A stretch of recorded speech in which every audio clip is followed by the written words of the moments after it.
Control. All right. Hello, everybody. Welcome to Armbar Nerds. My name is Sid. My name is Tim. And my name is Bo Jangles. No, it's John. Yes. Hi, Bo Jangles. Hope everyone is doing well. Hope everyone is being safe, especially during these times. I know it's a little hard practicing social distancing and whatnot. I hope you two are doing well. Hope y'all are staying safe. What's going on with you guys? Well, we lathered each other in butter before this. Yeah. Nothing has changed for us at all because we're both critical to the infrastructure of the United States, apparently. Yeah. I've never felt more hated. Oh, my God. Yeah. For those who don't know, by the way, John works at a grocery store and called Giant Eagle, and Tim works at 7-Eleven. That should be me working at 7-Eleven, as Tim says, but, you know. No, Tim works at 812. Oh, that's right. I thought it was 10. I thought it was 10:15. Damn. All right. Anyway. I usually work 2 to 10. Right. That's right. Yeah. All right. Okay. But amidst the fooling around, we actually do have something for you. So about last week, we had Vice, the channel Vice on TV and on YouTube. They put out a documentary called Dark Side of the Ring. And the person in who was the subject of that documentary? Do you guys know? I believe his name was Chris Benoit. Chris Benoit. Was he famous? He was famous for those crispy chicken fingers, right? Oh, there was fingers. Oh my God. But Chris Benoit, legendary Canadian wrestler who tragically and killed his wife Nancy, son Daniel, and himself. Yep. One fateful weekend. Yep. They dived deep into that story. Yeah. All right. John, you want to say anything? First of all, the documentary itself was very good. Yeah, and I agree. It prompted me to go back and watch all of season 1 of Dark Side of the Ring, which was also very good. Okay. And I think having Chris Jericho as the narrator was the perfect choice. Oh, for sure. For sure. So let's, why don't you start us off and give us our first topic of discussion? Oh, yeah. I mean, again, this is just going to be kind of like open Right. mic, I guess. Like, I mean, so, and I'm just, by the way, I'm just pulling these topics out of my head. So you guys gave me your thoughts on the movie. Now, how do you guys think, if, this is I'm going to jumping around here, but David Benoit, he was in the documentary as well. This was 2 parts, and John is getting up. All right. This was 2 parts. The first part talked about, started from, Chris Benoit, like his career in the beginning, all the way up to, when Eddie Guerrero passed away, his best friend, Eddie Guerrero. And like these 2 were pretty much inseparable. I mean, I would say that, the relationship that, well, maybe not as close as these 2, but I would say like the only thing that's kind of parallel to today, a friendship in wrestling would be like Kenny Omega and Kota Ibushi in a way. Yeah. So, and then like just hearing about their friendship, like it was really cool just seeing that. And then finally, the way that Chavo mentioned how Eddie died, like to Chris, I thought was kind of, I didn't think that he should have done it like that personally. I mean, I know it's like at the heat of the moment, but I personally would have said, hey man, you need to come up to Eddie's room, and then broke the news there because, they were in a gym and Chris Benoit just screamed, no, and he was known as more of like a very serious guy. Like he was pretty much just business. And he was more of an introvert, but when it came to Eddie's death, he was very extroverted. Oh yeah. Well, he became even more introverted, I would think, because he became more and more closed off to the world. But his wife Nancy, aka Woman, aka what was her name before Woman? Woman. Okay. Yeah. I actually don't know.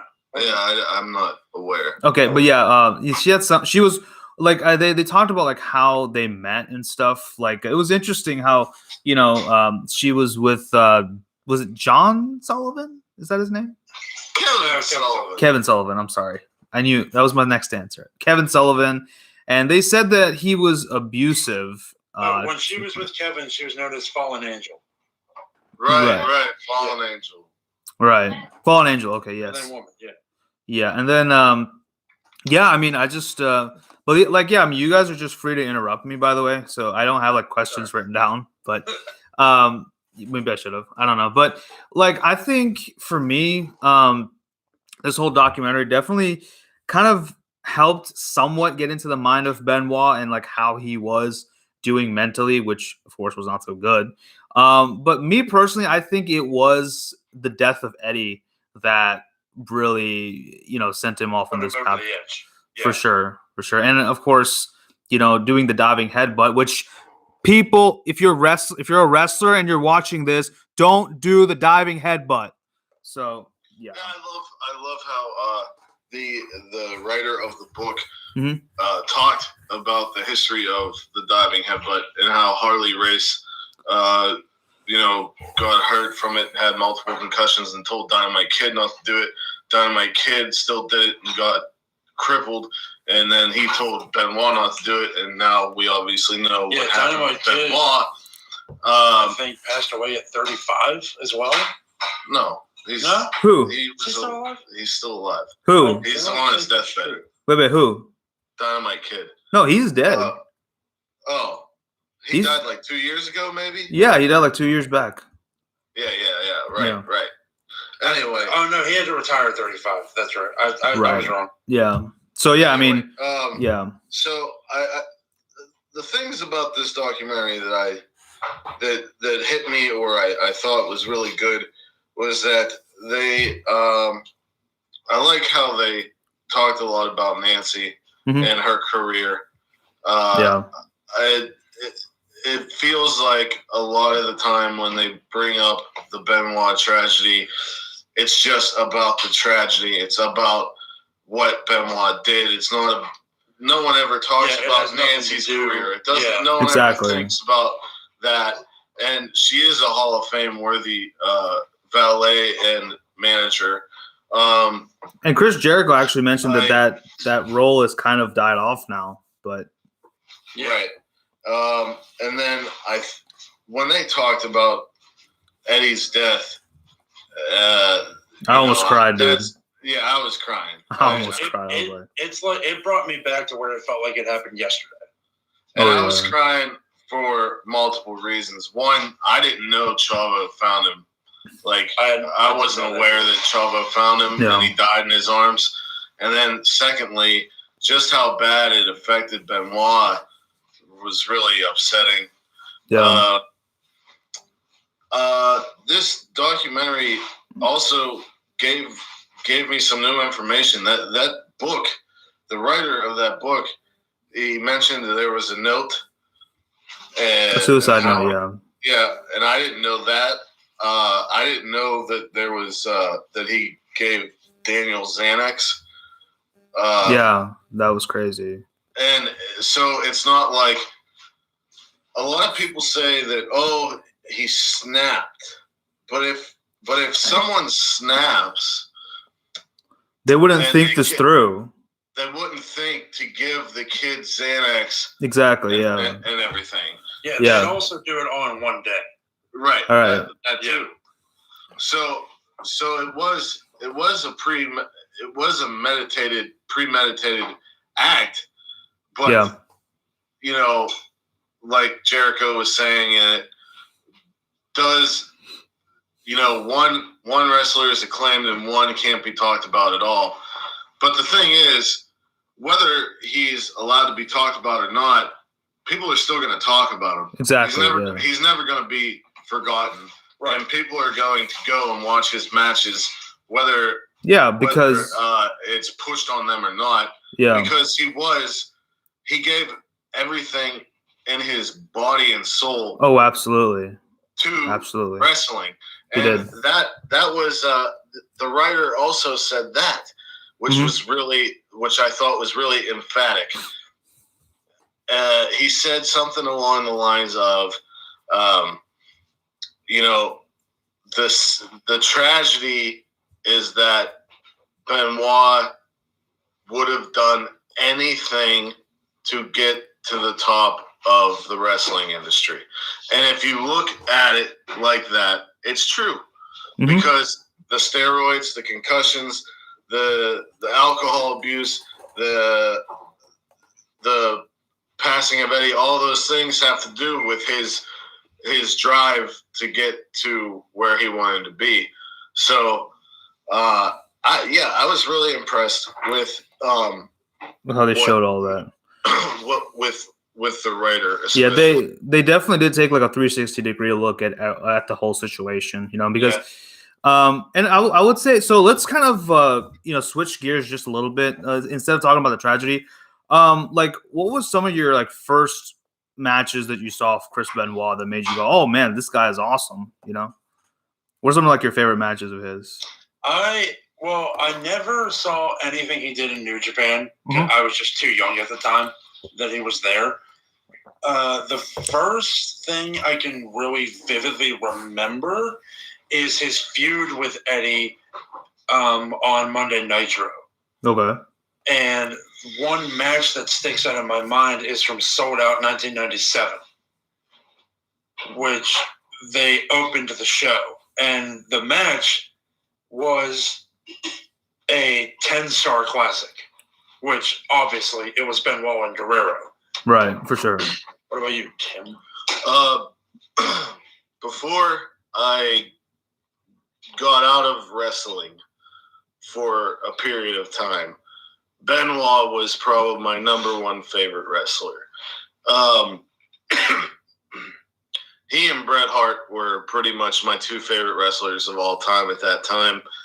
I loved his intensity. Oh, I yeah. loved how everything looked real, and you just believed the guy was kicking ass. Absolutely. He wasn't there to play games. He wasn't there to get on the microphone and say, stupid shit like The Rock would say, even though The Rock was funny. Man.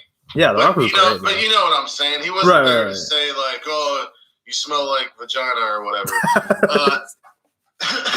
He was there. Like vagina. He was there to chop your chest off, throw you across the ring, and choke you the fuck out. Yeah. And like some of my favorite matches, man. Like Jericho's even said how sad it is that they made a DVD of Jericho's career and they couldn't have any of his Benoit matches because Benoit and Jericho had amazing matches.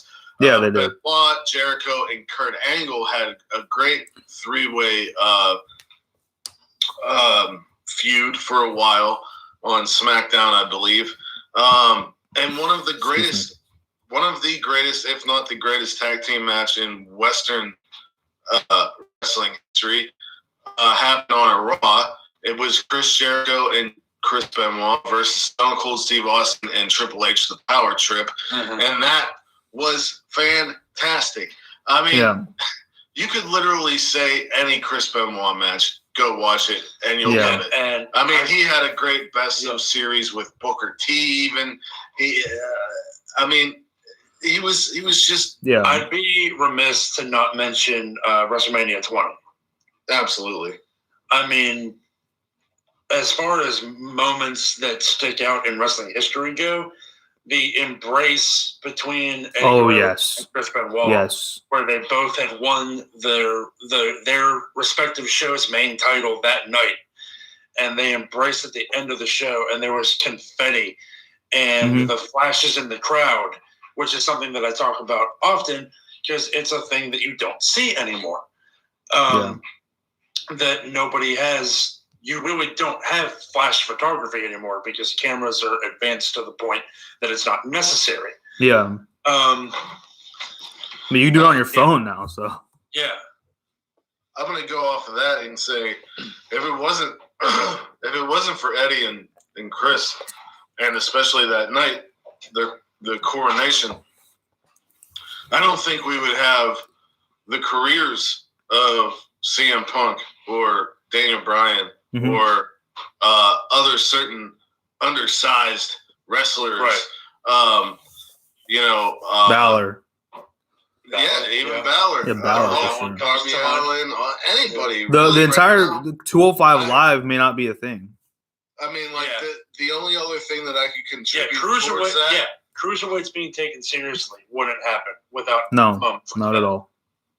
Yeah, that moment and UFC becoming a big deal. Yeah, those are the two things that really, I think, pushed that. I think another moment that, of course, the Eddie Benoit embrace was amazing. I think another moment that I think was really awesome, and this is, I guess, kind of a precursor to Eddie and Chris, but when Benoit won the Royal Rumble in 2004, that was, I think, amazing.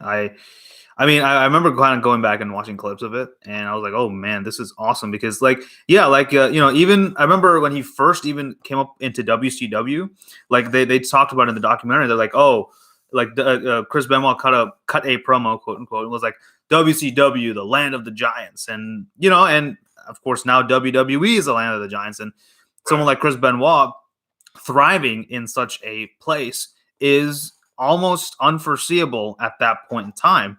And definitely, him and Eddie broke barriers when they did what they did. Yeah, and we've mentioned it before. If what happened had never happened, it's for sure Chris would be a Hall of Famer right now. Chris Benoit would likely be writing for either WWE or AEW, and I think he would go AEW because I'm certain that he would follow Malenko and Jericho. Possibly, yeah. We'll get to the Hall of Fame discussion towards the end, but like for me, I definitely went back and watched a match in New Japan. I watched him and Liger in 1992, which was a really good match. First of all, that's one thing I recommend. Super J-Cup? I believe so. Yeah.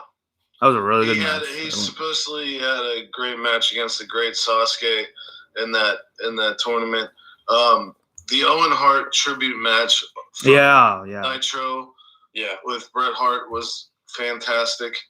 But go ahead, I'm sorry. Yeah, no, you're fine. Go ahead. Keep going.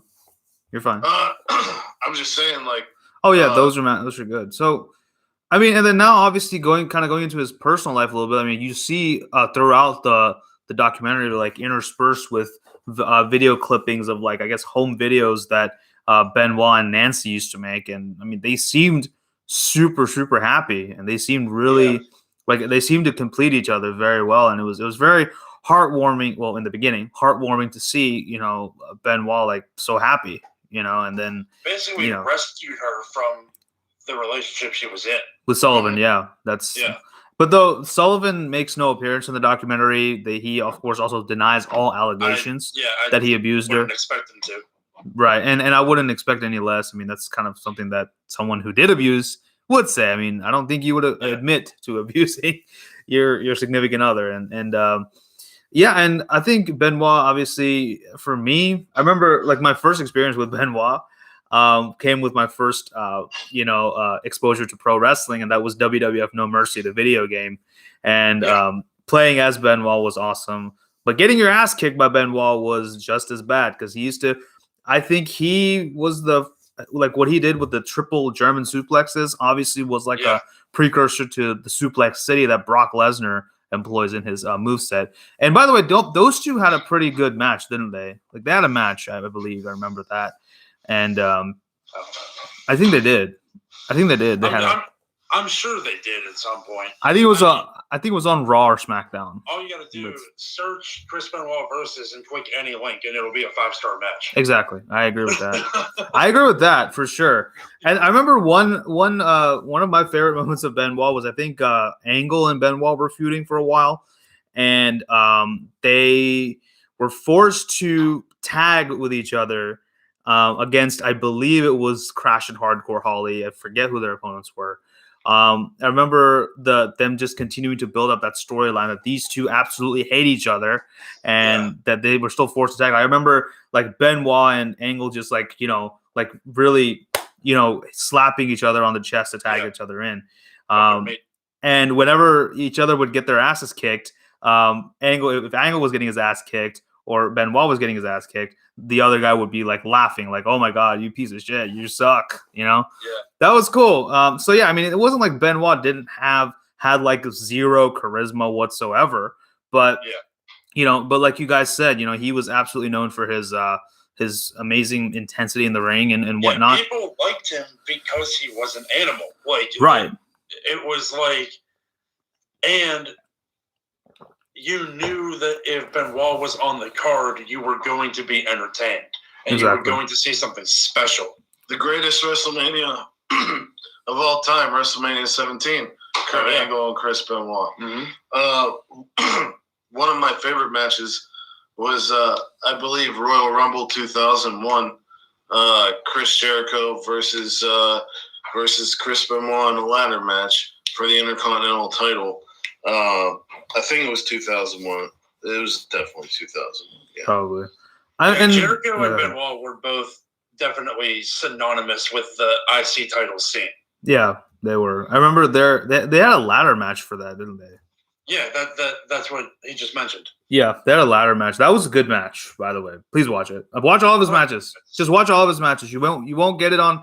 Unfortunately, it's not on WWE Network, which sucks. But yes, it is. Yeah, it is. It's just not. They have to have warnings before the show starts. Really? Like it would be like if you fast forwarded to the next match, it would be like Test versus this person or whatever. But when it would be a Chris Benoit match, it would be like Triple H defends the title. Yeah. So they wouldn't. They wouldn't even mention his name. That's they'll crazy. Put up and shows that have him on them are preceded by a warning that says basically this show is presented in its original format. It has not been edited for blah blah blah blah blah.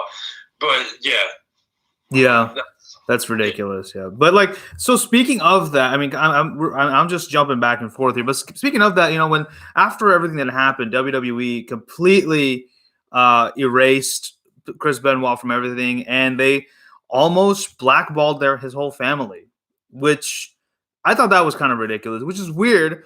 Because I find it David, when David talks about and I forget what Nancy's sister's name is, Sandra.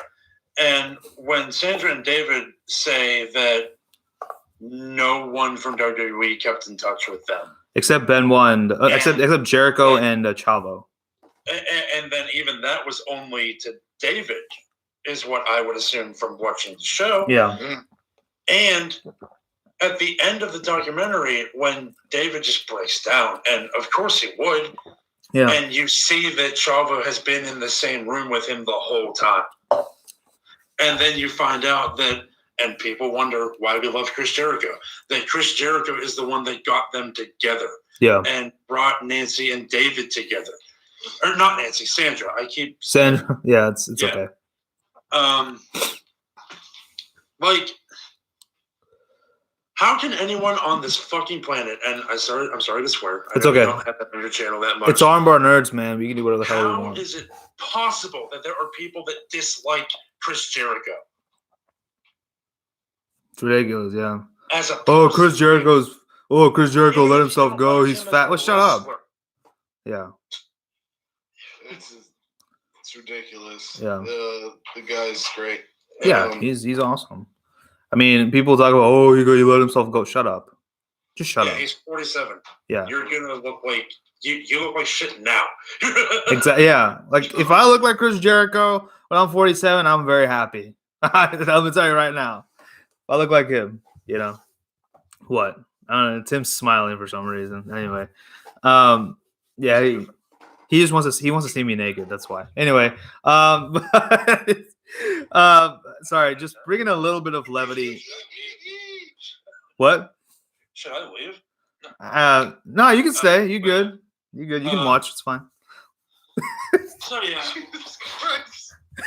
All right, get back on track, please. Yes. Sorry, I'm trying to bring just a little bit of levity. It's a pretty serious topic, but I'm just bringing a little bit of levity. Important topic to me as well. I know. I'm sorry, John. Please go ahead. Like, we're sorry. Do you remember where you were when you found out what happened? Ooh. Permanis. Really? Permanis on 60. Yeah. Yeah. I'm going to be honest with you. This is great that John asked this question because this is what got me back into wrestling. Like, unironically, this happened. We found out that Chris Benoit died. We didn't know what happened exactly. Much like the WWE the first night, we didn't know all the horrific details. But me and some friends started talking about Benoit and his matches and how much we loved him. And we started talking about all the other old wrestlers that we loved. And literally that week, me and a friend bought WrestleMania 1 through 10, the Bret Hart DVD, all this shit. And by the next month, we were watching WWE again. And then by 4 months after that, I was training for wrestling school. So it was like, oh wow, yeah. The Benoit tragedy kickstarted my love for wrestling back again. And here I am, sitting here in the middle of the day talking to a guy from Texas who's Indian. And what does that have to do with anything? Listen. Doesn't mean sitting next, but you are. Sitting next to John, who I wouldn't have met unless it was about wrestling. Yeah. When me and John met, I was going through his line. I was wearing a CM Punk t-shirt. And we started talking. And that's how that happened. So, like, literally, like, if it wasn't for the Benoit tragedy, I wouldn't be sitting here talking to either of you. Yeah. I think so. By the time when Benoit died, I'd kind of checked out of wrestling. As I actually I was a huge mark for The Rock, and after he left, after he left in 2004, I think I kind of just lost my interest for wrestling. Coupled with my mom not letting me watch wrestling, but I would sneak in episodes whenever they'd go out. Oh, shut up. I remember I didn't want to go to school the next day. I was so much a wreck because we lost Eddie, and that affected me a lot. Yeah, clearly. And then just 2 years later, this happened. Yeah, and yeah. Does she want to come in and talk? Okay. No, she's fine. Okay. She's and it was right before all this happened, I had lost my great-grandfather. Oh, I'm sorry. My great-grandfather was a big part of the reason that I enjoy wrestling so much as I do now. And my great-grandfather and my grandfather, and he loved with a passion, it would sound like he knew him for his whole life. He loved Eddie Guerrero. Okay. So losing my grandfather or my great-grandfather, 4 years later lost Eddie, 2 years later lost Benoit. Shit. That's crazy. And I did not watch wrestling for a while after that. Yeah. You know what got me back into wrestling? CM Punk. CM Punk. I knew it. Yeah. And then the internet became a thing, or a much bigger thing, and I started being able to watch other stuff. I found out about Ring of Honor. I found out about New Japan. I found out about the stuff in the UK. And TNA became a thing. And I found out that all my WCW people that weren't in WWE, that's where they were. And I was like, oh shit, I got to watch this. And my love for wrestling exploded again around like 2007, I'd say. But yeah. Around the time Benoit died. Like 2009, I'd say. Like there was a year that I didn't watch anything. there were several years, and then for me, I would say in a way, CM Punk did bring me back too, because I started watching it a little bit more closely when he was feuding with Jeff Hardy, and I was a huge mark for Jeff Hardy. So I actually kind of hated CM Punk during that feud. I was like, it felt like there was finally a guy that got me as excited for his matches as Benoit and Eddie Guerrero did. Yeah. And the funny thing is, during the time period that Eddie Guerrero was away from the WWE, he and Rey Mysterio actually had a match with CM Punk in IWA Mid-South, maybe. Oh, interesting. Or something like that. Yeah, I have a DVD of it. And also, what the hell was being said? What were we saying? CM Punk. They showed on the documentary, CM Punk said that Benoit was his hero, and that was pretty heartbreaking. Yeah, and he wanted to wrestle Benoit too. Yeah. He was supposed to, I think. Yeah, he was supposed to. That pay-per-view that he missed, I believe he was slated to do that, and then he threw John Morrison in there. Right. Okay. Which, I mean, is not a bad matchup either, but, still. No. Right. But, yeah, I mean, for me, I'll be honest, for me, Benoit, this definitely opened up a lot more eyes. So I was actually in school myself when I learned that Benoit passed away. And at that time, like I said, I wasn't into wrestling as much. I was like, oh, shit, that sucks. But, yeah, I would say in a way CM Punk kind of got me back. And then by virtue of him feuding with Jeff Hardy, then Jeff Hardy left. Then The Rock returned for a little bit in 2011. I was watching for then, and then he stopped. And then, ironically, and you guys and everyone can crucify me for this, and that's cool. In 2016, Goldberg returned. And Goldberg. He returned, and that's when I got back into wrestling. But see, the thing is, Goldberg returned, but I got introduced to people like Seth Rollins and AJ Styles and so many people. If you were a kid when Goldberg was first wrestling in WCW, if you were a kid and you say you didn't like Goldberg, you're a fucking liar. Yeah, that's true. That's true. Yeah. Because he was everywhere. He was on commercials, on shirts, posters. I want his traps, dude. Oh yeah. Sorry, go ahead. The most recent wrestling death that affected me the way Benoit and Eddie did would probably be Macho Man. Okay.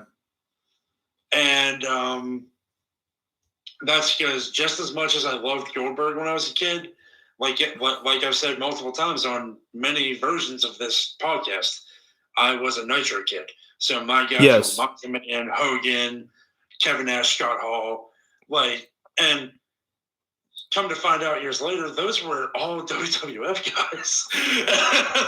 Yeah. It's so crazy when you start to learn about the business and learn, this guy's been in every major promotion under different names. Pretty much, yeah. Yeah, and Benoit, same thing. He's been in New Japan. He was in WWE, WCW, so many other places. So, I mean, he went around quite a bit. And, and then so the thing is with David Benoit, he kind of talks about how his dad was his hero and everything. And, I understand that, but I feel like someone like David, he hasn't gotten the full story. He wasn't there when everything happened. He was in Ontario. So he kind of just knew what he knew of his dad was his visits to Florida and his wrestling matches. So that, and I find it interesting that, he was saying stuff like that. And then, but then there's glaring evidence that, hey, this man. I wouldn't say that he didn't know that. I mean, he knew, but he didn't choose to believe it, which I understand. That's false. He believes it. He said it in Chris Van Vliet's. Chris Van Vliet, yeah. Whatever the fuck. Chris Van Vliet, as MJF says. Yeah, Van Vliet. As MJF said that Benoit definitely did that. What he's saying is he wasn't in his right mind. Person, he was, and then they talked about the scientist that came in. He talked about how Benoit's brain was in comparison to a normal human brain.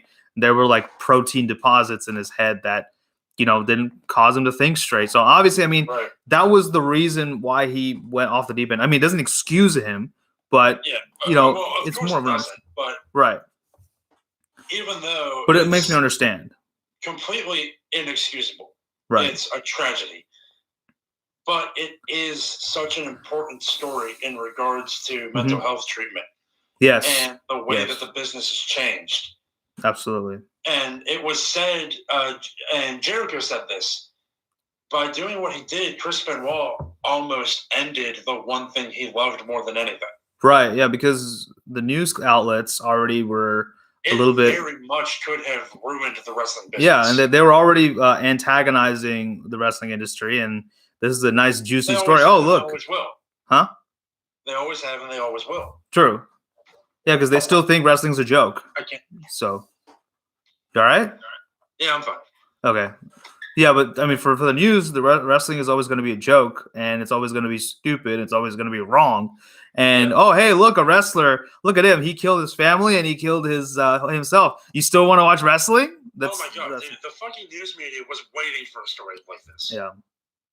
Fucking animals. Anyway, mutants, whatever.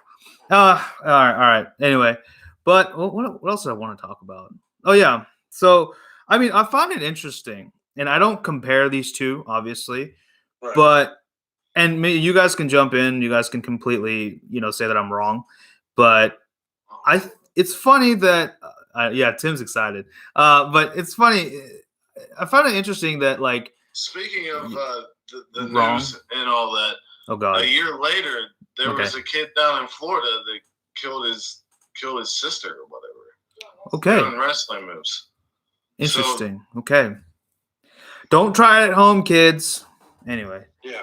Anyway, well, no kids are watching because apparently this video is not for kids because remember YouTube says, "Is this video for kids?" Yeah. Anyway. Right. All right. Oh yeah. Don't worry. Yeah, you can say, yeah. Watch. Do all these moves at home. Anyway. No. So Sid, if Chris Benoit, and we could throw Eddie in there too. Yeah. If they were alive today, what is the one match from either of them you would want to see? My God. And I'm saying one match because I know there's plenty. Okay. Here's mine. Yeah. Okay. Go. Can I go first, please? Yes. Even though I asked one of you is going to steal my answer. Okay. Fuck. Okay. Go ahead. The match is Benoit versus Omega. Damn it! That's the match. That's the match. That's the only answer anyone should have. Oh my God. Sorry. I will go with Benoit versus Daniel Bryan. Okay. Not taking place in WWE. Oh, obviously not. Me. Right. Benoit versus Cesaro. Yeah. I'd go Eddie versus Eddie versus Almost, dude. Eddie versus Garza. Eddie versus Garza. Eddie versus Daniel Bryan. Eddie versus Omega. Yeah. There's a list of no pun intended, elite people that should be Eddie. Yeah, go ahead. It goes Omega, Daniel Bryan, Okada, Cesaro, Keith Lee. Yes. No, I think an interesting match would be Eddie Guerrero versus Cody. Yeah. That'd be cool. Cody would be amazing. Yeah. Anyway, yeah, those are the dream matches for us. Damn. But no, what I was trying to say is I find it interesting that the WWE. Wait a second, I have something else. Bruh. Okay, real quick though. How awesome. Yes. How awesome would Benoit countering the one-winged angel somehow into the crossface be? That would be crazy. I think he would do it. I think he can do it. Something like that happened with the Chris Brooks Sasuke match. Nuts. Yeah, it was awesome. Oh yeah, Sid, go ahead. I'm sorry. No, that's okay. But I think that could happen. Wow, a minute now. Yeah, only thing I just wanted to say this, it's funny how WWE completely blackballs and completely erases and bleaches Chris Benoit out of his name, out of their company. But 2-3 years ago, when WrestleMania was coming and they announced that they were going to have a battle royal for the women akin to the Armbar. Hey, Armbar. They were going to name it after the Fabulous Moolah. Now, for those who don't know, the Fabulous Moolah, she did was a monster. Why don't you talk about it? She basically was she was a pimp. She was a pimp. Yeah, and she was garbage human. She was. So how is it that she was potentially about to have like an event named after her, but Benoit? She's in the Hall of Fame. Well, how is she in the and how the hell is she even in the Hall of Fame? She did not talk about it, and what? Because they don't talk about it enough. They don't have. It doesn't have the media exposure. It doesn't have. True. But I'm just saying. I will say though, and I don't want to go down this road. I'm just going to mention it. I'm just going to say it. Okay, say it. Donald fucking Trump is in the WWE Hall of Fame, and Benoit's not. Okay, yeah, true. Okay, well, yeah, that's it. We're gonna end that right there. How many people has he killed? Okay. Anyway, let's not get into that. This is not armbar politics. Okay. Yeah, I know. Yeah, I know. But yeah, I get it. I get it. Whatever. Plus, he was put in before he became president. Yes, we know. Yeah. Yeah. Huge. Anyway, shit. I'm sorry. Okay. What was? Oh yeah. So I mean, I get it, and I get that the news coverage, whatnot. But let's just say both of these events got the same news coverage, and they still put Moolah in the Hall of Fame. But Chris Benoit, I'm not saying he needs to go. We'll talk about that in a sec. But it's still, I find it very interesting that they're willing to almost forget that she did all those terrible, horrible things. But Benoit, he killed his family. Oh, nope, we don't know who that is. Forget it. Because Benoit, who, what? Chris what? There's no Chris Benoit. Matter of fact, there is no Chris. There never was a Chris anything in WWE. I would say what Benoit did is objectively worse. Really? Yeah. Okay, I guess. I mean, he murdered his family and himself. Yeah. But still, yeah, I mean, yeah, I get it. But it's just fine. But the thing is, but it doesn't mean that what Moolah did was right. Like, what she did was horrible. And they still are able to. The thing that pisses me off even more is that they're okay with recognizing Moolah in the Hall of Fame, but China by herself is not ever going to be in the Hall of Fame because she decided to make some videos. That's not why. I don't believe that. I think that's a cop out by them. I think the reason why China is never going to be in there by herself is because fucking selfish people like Triple H and Stephanie McMahon don't want to recognize her as. Triple H, I mean, like he mentioned China when the DX reunion and stuff came out. Yeah, that's great. He's saving face because he's supposed to be this great savior of wrestling for us. That's why he did that. Triple H. Wrestling world that, other than Sean Waltman, who visited China when she was in rehab. Yeah. So all right, maybe I won't say Triple H, but fucking. It's because of Stephanie. I'm sorry that British wrestling is ruined because of NXT. Ruined because of what? NXT. Oh, it's the dumb fuckers that say that NXT UK killed the British wrestling scene when it fucking didn't. Yeah, I know. Zack Sabre Jr.'s not there. Fucking, there's... Will Ospreay, yeah. They helped it. British wrestling isn't ruined. You're just fucking lazy. Yeah, that's true. Wait a second. What are we talking about? Right, anyway. I'm defending Triple H because he's a fucking god. Jesus. Yeah, I think, anyway. But, wait, do y'all think that, so you're saying that Chris Benoit, if he were allowed today, he would be in AEW over WWE, only because of Jericho and everybody? Jericho and Malenko.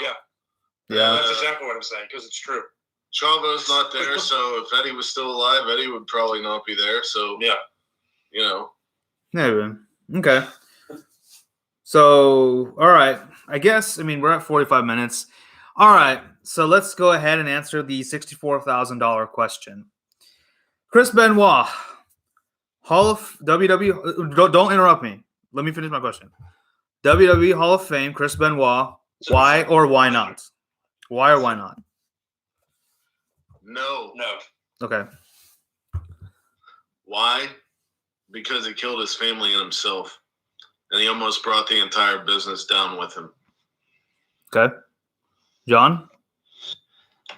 I say no for the simple fact that Jim Ross put it into perspective for me when I was watching the show. Okay. And as far as I'm concerned, any wrestling fan should feel it's probably true. Okay. Can you? I've never been given a reason to not trust Jim Ross. Okay. Huh? Can you repeat that? You cut off What just a did he little say? bit. I'm sorry. So I don't remember exactly what he said because I watched this like weeks ago. But Jim Ross basically said, should he be in the Hall of Fame? In my opinion, no.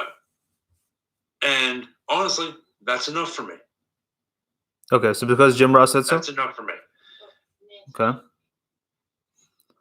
Chris Benoit should not be, but Nancy should.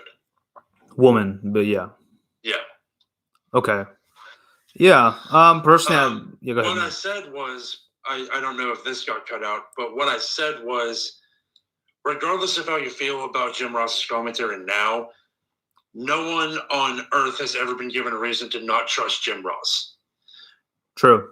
And I agree not with that. believe what he says is how he truly feels. True. I agree with that. Yeah, I guess I would say no as well, just because of both of your reasons. And yeah, I mean, that's pretty much it. I mean, I think people who did do something to harm others along with themselves.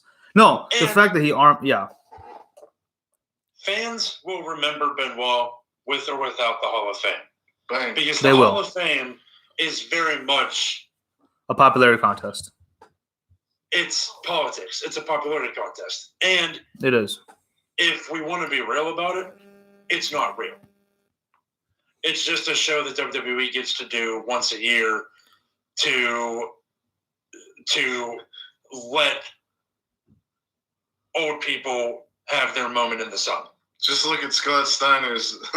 Look up Scott Steiner's sentiments toward the Hall of Fame. Yeah. I can't say it. And like, it's and hilarious. it's nice. I mean, you can It's if you want. good- It's fine. it's a feel good show, but until there's a physical building that is set up like a museum, it doesn't matter who's in it and who's not. No, at least have pictures of them. At least have a wall of fame, like the Rock and Roll Wall of Fame, Hall of Fame. Yeah. Yeah, you need to do something for wrestling. Like that's the only way. I agree with that. And yeah, and I think y'all made good points. And that's it. That's all I have to say. I think he doesn't. I don't think he'll go, and he doesn't need to. I don't know if I can even say rest in peace to Chris Benoit because of what he did. I hope he found peace. I hope so. I Like, hope all three of them did. It's funny because he, after Eddie died, they gave him a diary and he wrote to Eddie. Wrote to Eddie. But, it's funny. I think him writing letters to Eddie did more harm than good. Sure, it opened him up. It did too. Yeah, it opened him up a little bit to his family, and that's fine.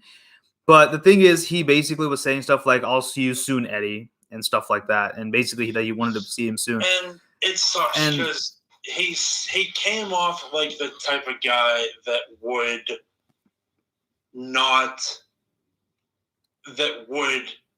reject therapy. Yeah. You know what I mean? Mm-hmm. Like, and that's not saying that he was a bad person or he was your quintessential tough guy. You know what I mean? Yeah. And what the man needed was a good therapist. He did. Yeah, I mean, and it just sucks because now newer fans getting into wrestling, they may not even know about Chris Benoit. Oh, they probably don't know about Chris Benoit because, I don't know, their parents are like, don't watch Chris Benoit because he killed his family.